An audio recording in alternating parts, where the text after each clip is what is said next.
ನಮಸ್ಕಾರ.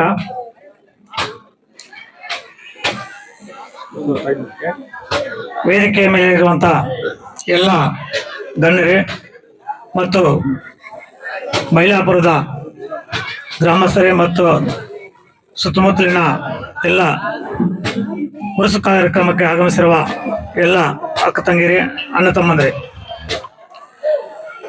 ಈ ದಿನ ಈ 2ನೇ ವರ್ಷದ ಉರುಸು ಕಾರ್ಯಕ್ರಮಕ್ಕೆ ನಮ್ಮ ಎಲ್ಲ ಕಾಂಗ್ರೆಸ್ ಪಕ್ಷದ ಮುಖಂಡರನ್ನು ಉರುಸು ಕಾರ್ಯಕ್ರಮದ ಆಡಳಿತ ಮಂಡಳಿ ಆದ ಅಧ್ಯಕ್ಷರಾದಂಥ ನಯಾಜ್ ಪಾಷಾ ಮತ್ತು ಎಲ್ಲ ಸದಸ್ಯರು ಕೂಡ ನಮ್ಮ ಮೇಲೆ ವಿಶ್ವಾಸ ಇಟ್ಟು ಇವತ್ತು ಈ ಉರುಸು ಕಾರ್ಯಕ್ರಮಕ್ಕೆ ಆಹ್ವಾನ ನೀಡಿದ್ದಾರೆ. ವಿಶ್ವಾಸ ಅಲ್ಲ ಅಣ್ಣ, ಪ್ರೀತಿ ವಿಶ್ವಾಸ ಎಲ್ಲ ಇಟ್ಟು ಆಹ್ವಾನ ಮಾಡಿದ್ದಕ್ಕೆ ನಮ್ಮ ಕಾಂಗ್ರೆಸ್ ಪಕ್ಷದ ಎಲ್ಲ ಮುಖಂಡರು ಪರವಾಗಿ ಮತ್ತು ನಾನು ಮೊದಲನೇದಾಗಿ ಅಭಿನಂದನೆಗಳನ್ನು ಸಲ್ಲಿಸ್ತಾ ಇದ್ದೇನೆ. ಉರುಸು ಕಾರ್ಯಕ್ರಮ ಒಂದು ಸಮಾಜಕ್ಕೆ ಸೀಮಿತ ಆಗಿಲ್ಲ, ಎಲ್ಲಾ ಸಮಾಜದವರು ಸೇರಿಕೊಂಡು ಈ ಕಾರ್ಯಕ್ರಮದಲ್ಲಿ ಭಾಗವಹಿಸಿ ಇದೇ ರೀತಿ ಮುಂದಿನ ದಿನಗಳಲ್ಲೂ ಕೂಡ ಎಲ್ಲ ಜಾತಿಯವರು, ಯಾವುದು ಜಾತಿ ಭೇದವಿಲ್ಲದೆ ಎಲ್ಲ ಜಾತಿಯವರು ಕೂಡ ಈ ಕಾರ್ಯಕ್ರಮದಲ್ಲಿ ಭಾಗವಹಿಸ್ತೀವಿ. ನಾವು ದರ್ಗಾದಲ್ಲಿಗೂ ಅಷ್ಟೇ ಸಹ ಎಲ್ಲ ಹಿಂದೂಗಳು ಕೂಡ ಅರಿಕೆಗಳನ್ನು ಇಟ್ಕೊಳ್ಳಕ್ಕೆ ದರ್ಗಾದಲ್ಲಿ ಹೋಗಿ ಎಲ್ಲ ಅರಿಕೆ ಇಟ್ಕೊಂಡು ಬರ್ತೀವಿ.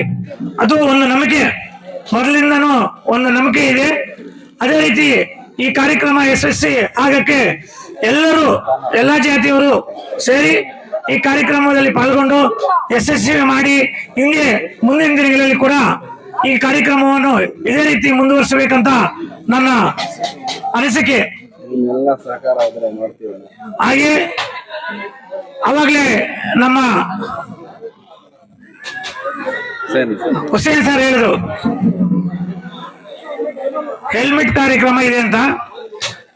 ಹಬ್ಬ ಆದ್ಮೇಲೆ ನಾವು ಕಾಂಗ್ರೆಸ್ ಪಕ್ಷದ ಮುಖಂಡರ ಸಹಕಾರದೊಂದಿಗೆ ನಮ್ಮ ನಾಯಕರಾದಂಥ ಕೋಲಾರ ಶಾಸಕರಾದಂಥ ಕೊತ್ತೂರು ಜಿ ಮಂಜಣ್ಣನವರ ಸಹಕಾರದೊಂದಿಗೆ ಆದಿನಾರಾಯಣ ಚಾರಿಟಬಲ್ ಟ್ರಸ್ಟ್ ವತಿಯಿಂದ ಹೆಲ್ಮೆಟ್ ಕಾರ್ಯಕ್ರಮ ಹಮ್ಮಿಕೊಳ್ತಾ ಇದ್ದೀವಿ. ಎಲ್ಲ ಯುವಕರು ಒಬ್ಬರೂ ತಪ್ಪದೆ ಆ ಕಾರ್ಯಕ್ರಮದಲ್ಲಿ ಭಾಗವಹಿಸಿ ಆ ಹೆಲ್ಮೆಟ್ ತಗೊಂಡು ಯಶಸ್ವಿ ಮಾಡ್ಬೇಕಂತ ನಾನು ಈ ಸಂದರ್ಭದಲ್ಲಿ ನಿಮಗೆ ಎಲ್ಲರಿಗೂ ಆಹ್ವಾನ ಕೊಡ್ತಾ ಇದ್ದೀನಿ. ಮುಂದಿನ ದಿನಗಳಲ್ಲಿ ಇದೇ ರೀತಿ ಒಗ್ಗಟ್ಟಾಗಿ ಈ ಕಾರ್ಯಕ್ರಮವನ್ನು ಮುಂದುವರಿಸಿಕೊಂಡು ಹೋಗಿ ನಮ್ಮ ಎಲ್ಲಾ ಮುಖಂಡರ ಸಹಕಾರ ಕೂಡ ನಿಮಗೆ ಇರುತ್ತೆ ಅಂತ ಈ ಸಂದರ್ಭದಲ್ಲಿ ಹೇಳ್ತಾ ನನ್ನ ಮಾರ್ಗವನ್ನು ಮುಗಿಸ್ತಾ ಇದ್ದೀನಿ. ಜೈ ಹಿಂದ್, ಜೈ ಕರ್ನಾಟಕ. ಕಾರ್ಯಕ್ರಮಗಳಿಗೆ ನನ್ನ ಸಹಕಾರ ಇರುತ್ತೆ. ಹಾಗೆಯೇ ಮುಂದಿನ ದಿನಗಳಲ್ಲಿ ನಿಮ್ಮ ಎಲ್ಲ ಬೆಂಬಲ, ಆಶೀರ್ವಾದ ಮತ್ತು ನಿಮ್ಮ ಸಹಕಾರ ಕೂಡ ಇರಬೇಕು. ಹಾಗೆ ನಿಮ್ಮ ಈ ಉರುಸ್ ಕಮಿಟಿ ಎಲ್ಲ ಸದಸ್ಯರ ಮತ್ತು ಅಧ್ಯಕ್ಷರು ಕೂಡ ಮುಂದಿನ ಎಲ್ಲ ನನ್ನ ಎಲೆಕ್ಷನ್ಗೆ ಫುಲ್ ಸಪೋರ್ಟ್ ಇರಬೇಕು. ನಿಮ್ಮ ಸ್ಥಳೀಯ ಎಲೆಕ್ಷನ್ ಕೂಡ ನಾನು ಸಪೋರ್ಟ್ ಇರ್ತೀನಿ ಅಂತ ಹೇಳ್ಬಿಟ್ಟು ಈ ಸಂದರ್ಭದಲ್ಲಿ ಹೇಳಕ್ಕೆ ಬಯಸ್ತೀನಿ. ಜೈ ಹಿಂದ್, ಜೈ ಕರ್ನಾಟಕ.